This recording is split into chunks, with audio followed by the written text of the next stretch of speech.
Welcome Superman fans to your speeding bulletin for the week August 16th to August 22nd, 2013.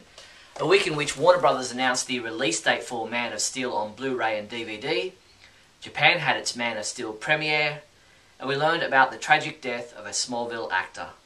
Let's jump in and take a closer look. In breaking news just coming out as I was putting this speeding bulletin together, Warner Brothers have officially announced that Ben Affleck has been cast as Batman for the upcoming sequel to Man of Steel. The movie will be released July 17th, 2015. Check out the press release on the Superman homepage now. In movie news, Man of Steel will be released as a Blu-ray 3D combo pack, Blu-ray combo pack, DVD 2-disc special edition, 3D limited collector's edition, and available for digital download on November 12. The 3D limited collector's edition features the theatrical version of the film in 3D high definition, and standard definition, and also includes a limited release Metal S glyph with lucite glass stand. Pre-order the movie from our online store now. Japan hosted its Man of Steel premiere on August 21st at the Roppongi Hills Arena in Tokyo, with Henry Cavill, Zack Snyder, Debbie Snyder and Charles Roven walking the red carpet and presenting the movie on its final destination in a journey that started with its world premiere back on June 10. The movie opens across Japan on August 31st. Furnace Records posted a video taking us behind the scenes as they pressed the Man of Steel soundtrack, a limited edition deluxe double LP pressed on 180-gram vinyl. Get a glimpse of all the painstaking details that went into reproducing this symphonic masterpiece on vinyl, from artwork quality control to vinyl pressing and packaging. Order yours from our online store. Brandon Routh participated in a Q&A panel at last weekend's Chicago Comic-Con and answered questions about playing Superman, living up to the Christopher Reeve legacy, and his thoughts on Man of Steel. Although he admitted that he hasn't seen the movie yet, from what he's heard he thinks it tried to make up for what Superman Returns lacked, but at the same time as what Superman Returns had, perhaps Man of Steel lacked. Check out the full report at the Chicago Now website. A production blog interview from FX PhD takes us behind the scenes of Superman the movie and Superman 2 with Zoran Perisic, the man who built the Zoptic front projection system that helped make us believe a man could fly. Read the complete interview at fxphd.com. In TV news, Lee Thompson-Young, who starred on Smallville as Victor Stone, aka Cyborg, died this week aged 29, having committed suicide. The Los Angeles Police Department confirmed that officers responded to an early morning call and found the actor dead in his apartment. Our condolences go out to his family and friends. In an interview with Sci-Fi Now, Beware the Batman producer Mitch Watson revealed that Warner Brothers were very close to greenlighting the idea of a Superman vs. Batman animated series to air on Cartoon Network. He said the show revolves around Clark as a club reporter coming to Gotham City where he meets Bruce. They're also just becoming Batman and Superman. Clark and Bruce become friends, but Batman and Superman hate each other. Then they realise who each other is and get on the right side and end up living in the same building. Sounds like it might have been an interesting idea. Superman comic books we reviewed this week included Superboy number 23, which was reviewed by Adam DeChannel, who called it a mess of a story, and he gave it a 2 out of 5 score. Ralph Silver reviewed Justice League of America number 7, calling it a well-crafted, fascinating tale, and he rated this issue a 5 out of 5. Smallville Season 11, Chapter 60 was reviewed by Mark Pritchard, who gave it a 3 out of 5, saying, a whole lot of new plot deployed in this issue, but not so much character. Injustice Gods Among Us Chapter 31 was reviewed by T.A. Hewitt, who said, it does everything it needs to do, and he gave it a 4 out of 5. He also reviewed Justice League Beyond 2.0 Chapter 1, giving it a 4 out of 5 because it was fun and Superman looks cool. Adventures of Superman Chapter 16 and 17 were reviewed by Sean Morrissey, who said the latter was a tired little installment that plays it so neat and tidy that the sheen is obtrusive, and he gave it a 2 out of 5. Superman comics available this week from August 21 include Adventures of Superman Chapter 17, digital comics have been available since August 19th. Injustice Gods Among Us Chapter 32, digital comic has been available since August 20. Injustice Gods Among Us number 5, second printing. Justice League Dark number 23 continues the Trinity War and is available in a variant cover and a black and white cover. Justice League Trinity War Director's Cut number 1. Supergirl number 23. Superman Unchained number 3.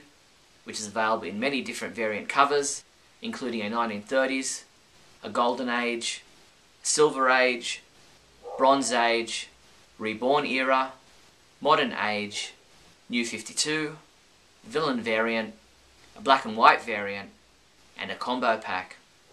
Smallville Season 11 Chapter 60 digital comic is available August 23rd, and Justice League Beyond 2.0 Chapter 2 digital comic is available August 24. Check out this range of folders and notebooks featuring different Man of Steel designs. Grab a 2-set Man of Steel folders for $11.99, or get a Man of Steel spiral notebook from just $6.79. These and other great back-to-school Man of Steel items are available from your one-stop Superman shop, the Superman homepage online store at supermanhomepage.com/shop. In other news, Kotobukiya's line of DC Comics New 52 Artifact statues continues with one of the most popular female characters in all of comics, Supergirl. Supergirl stands just over 7.5 inches tall in the Artifacts 1/10 scale. Atop her included display base with magnets in her feet for added stability, and will be available in January next year. We'll let you know when pre-ordering takes place. Canada Post are releasing Superman postage stamps to commemorate Superman's 75th anniversary. As most fans know, Superman's co-creator Joe Shuster was born in Toronto, Canada, and to celebrate his most famous accomplishment, Canada Post will be releasing a run of Superman postage stamps to be officially released on September 10th. On Friday, June 26th this year, the South Sydney Rabbitohs rugby league team, owned by Russell Crowe, wore a special Man of Steel House of L Superman jersey in their game against the Canberra Raiders. Now the Rabbitohs are offering fans and collectors the chance to own a very special version of this jersey, one signed by Henry Cavill, Russell Crowe and Zack Snyder. Head to our site now for the link to the online auction. That's all the Superman news there was for the week August 16th to August 22nd. I'm Steve Younis from supermanhomepage.com. Great Scott! Great Scott! Great Scott!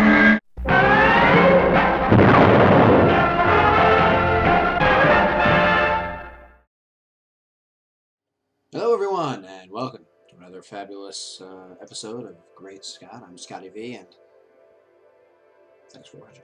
So, from time to time, I get letters, and I get stacks and stacks of letters. If by stacks and stacks you mean one, or possibly two, that would be the stacks of letters that I get. Recently, a fellow Superman fan who visited the Superman homepage named Randolph wrote me a bit of an email, asking me some questions about what I thought about some of the thoughts that he had. And of course, these have to do with what's going on with Man of Steel. Will there be a Man of Steel 2? Is there going to be a sequel? Will it be a proper sequel, or is it going to be more of a World's Finest movie? Is it going to be a Batman versus Superman movie, which is a lot of the rumors that we're hearing? And does any of this have to do with the idea that Man of Steel was somehow a financial disappointment? Now, as a greedy, multi-conglomerate, huge business in a capitalist society, up against the likes of Marvel and the Iron Man franchise and the Avengers and everything that Marvel is doing with their superhero universe being all cohesive and being very successful altogether. Now, I could certainly see a company like the WB or DC, or both of them together, or Time Warner, or whoever it is that's really at the core of all of this, saying, listen, Marvel is making a ton of dough. Let's not take into account that it took them 6 or 7 years to actually get it all going, and that they had this plan, and that they took big risks with Iron Man, even when he was a second-tier or a third-tier character that not a lot of the general population knew about. But we'll put out this movie, we'll put money into it, we'll get Robert Downey Jr., who is kind of an actor who may or may not be reliable. He's had drug issues, he's been in rehab, there's been lots of things. And we'll do this character that hasn't been done before, but really isn't an A-lister. And at the same time, while we're doing this, we'll put in a little after-credit scene, or right before the credit scene, or just after the credits start scene, where we have Nick Fury, who's going to mention the Avengers Initiative. Long before we started the rest of our franchises, long before we knew we were going to have a cohesive universe, the idea was that Marvel knew from the beginning that that's what they wanted to do. Now, because DC saw the success of that after Marvel's long, hard work, we've talked about this before, DC suddenly decided, well, we want to cash in on this too. People clearly like the idea of having a cohesive universe where all the heroes are together and we can finally get to Justice League, which is something we've wanted to do for a long time, but we never really know how to do it.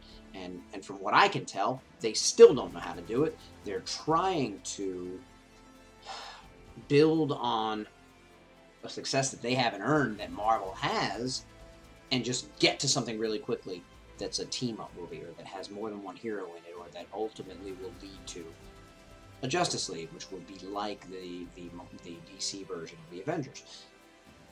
Unfortunately, Man of Steel has gotten caught in that shuffle. Now, before Man of Steel released, DC and Warner's and all them knew that the Avengers was very successful, and knew that they wanted to go down in that direction, and knew that they wanted to build on the idea of another company's success, on the idea of the team-up movie that worked. And this has been talked about for years. It's not like Marvel was the first people who thought about having a Avengers-type movie where multiple heroes were teaming up. But they were the first ones who got to it, and they did it by building for 5 years into something magnificent, and it was fantastic, and it was great, and all the fanboys and fangirls and everybody loved it, the general audience loved it, everybody loved it. There is a certain thought that not everybody loved Man of Steel. Now, why is that? Is it because he kills General Zod? Is it because the subject matter is a little dark? Is it because there's a lot of destruction? Is it because of the implication that Metropolis was destroyed? Even though if you're paying attention, you can tell when the camera goes back that it wasn't, but only that one section was. Is it because there isn't the goofy winking at the camera and jokey Gene Hackman pulling off his hairpiece and saying, "Look at me, I'm the greatest criminal mind of all time"? Is it because Superman isn't rescuing kittens from trees? Who knows what it is? But I contend that the much-beloved Nolan Batman franchise, which made a ton of money, did not start off as being a huge success. Now, it was critically acclaimed and it was successful. It made money. But it made half the money that Man of Steel made. And somehow was so beloved of the Warner Brothers execs, and so beloved of the DC people, and so beloved of the fans and the critics, that it got two of its own standalone movies to complete a trilogy that is now over, that has Bale saying he's never going to be back, that has Nolan saying it has nothing to do with the shared universe, nothing to do with Man of Steel, and that his Batman is in a totally separate world and could never be a part of Justice League or World's Finest or Man of Steel. Whoever knows if that's actually going to hold up, much like Snyder saying Superman's the first hero in this universe. Because now it seems that that's not going to hold up, because there's talk that it's going to be an older Batman, or that he's already going to be in place, or that he's somehow going to come in. I hope that we get a true sequel for Man of Steel, where maybe Batman shows up in an end credits type of sequence, like, as I mentioned, like Nick Fury. And we just learn that he's interested in maybe working with Superman, or saying he wants to work with him so that he can be near him and stay close to him in case he loses control, like many may think happened at the end of Man of Steel, when he had his battle with Zod. And so, obviously, he's a dangerous being to be on the planet. But he's obviously, we know that he's this great hero, and that he has our best interest in mind, and that he's trying to help us. And there was really no other choice he had but to have this standoff with Zod. Zod wasn't going to stop. But Batman, being a suspicious person and wanting to stay close to this person who could be dangerous, may kind of set the wheels in motion of having a team-up type idea, which then may lead to a Justice League, where, from Superman's point of view, we may see that he likes that idea because he likes working together with people. He likes the optimistic idea of having a Justice League, a group of a bunch of good people who want to do good things. Now, Randolph asked me the idea that the execs, some of the execs at the WB, Robinoff comes to mind, predicted that Man of Steel was so good when he saw it, in advanced screenings, that it would do at least $1 billion. I don't know that he actually said this. I don't know exactly where this rumor came from. But $1 billion is a lot of money, especially for a launch of a franchise. Would I have liked to see Man of Steel do that well? Absolutely. But I think it got pretty close. I mean, we're up in the 700 area, and that's double what Batman Begins did, and it's more than any other launch of a superhero franchise other than Spider-Man, the Sam Raimi first original Spider-Man movie. But again, that was the first time Spider-Man had ever been on screen, so it was something people had been clamoring for a long time. With Man of Steel, people have already seen Man of Steel movies. A number of people have been disappointed by the ones they've seen. A number of people didn't like that Superman Returns continued a franchise that people thought was dead long ago. A number of people didn't want to see a new take on it because they just loved Christopher Reeve and they loved the Donner version so much that this one that was supposed to be edgier and darker wasn't something that appealed to them. So I believe that we're mixed in terms of the fans that we got to go see this and the people who already said, haven't we already seen Superman movies? So I don't know that we can judge it in the same vein as we would judge the first Spider-Man movie, the first time it ever came to screen, something people have been waiting for a long time. You know, before the superhero age and before we got into modern filmmaking and all that, for a while, Superman the movie was Warner Brothers' biggest movie to date. Made the most money, was very, very successful. Man of Steel is not going to hold that distinction, but it is the most successful first movie in a superhero franchise in terms of the amount of money it has made. So, did it make $1 billion? Is it going to make $1 billion in the box office? No. And did anybody really believe at the beginning that it was going to make that much? I don't know that anybody could believe that in a reasonable way or a logical way or really think that that was likely. But you would think that they would have to be happy with the money that it did end up making. But I then must posit that if they were, would they be so eager to throw Batman into the mix and possibly ruin what might have been a great next trilogy or next franchise after Dark Knight, the Dark Knight one, and kind of as people are saying, slap Man of Steel fans in the face, slap Superman fans in the face, slap Superman himself around again, and give him second billing in his own movie, his own sequel to The Man in the Cowl that we all know everybody loves so much. I would love to see a Batman-Superman team-up movie, as I've already said. I would love to see a movie where they start off at odds and maybe come to common ground because they understand that they're fighting for the same thing, even if they do it in different ways. But again, I don't think there's any way around me saying that the high hopes of people that not only were looking forward to Man of Steel, and whether or not the high hopes of that movie held up for all the fans or some of the fans or half the fans, many of the fans that may have been a little disappointed were saying, but okay, we're going to get a sequel because it made a lot of money and maybe we'll see more of what we thought was missing develop in the next film. Now we don't even know if we're going to get that. And of course, everybody's being kind of quiet about it. And Snyder hasn't said very much, but it does appear that he may not be happy with the corner he's kind of been painted into. And as Snyder has said on many, many occasions, nobody paints baby into a corner. Anyway, we'll talk more about this as time goes on and as we find out more and more. It seems to me that WB must not be that happy with the way it turned out. Maybe it's because of the bad reviews. Maybe it's because it wasn't received overwhelmingly positively. But money-wise, I don't really see how they can be disappointed in the first film of a franchise with a new actor and a whole new idea and a new take on Superman.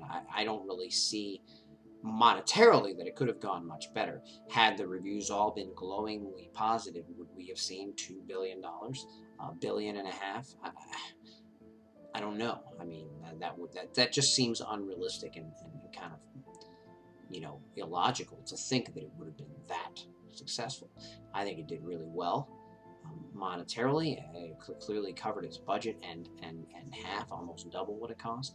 And made more than double what the Batman Begins movie made, and that got 2 more movies. And now it seems like we're not going to get two more, or even one more standalone movie that doesn't have Batman in it, or doesn't have a world's finest slant, or doesn't have a versus slant, instead of continuing the story of Man of Steel, and that's what fans are really concerned about.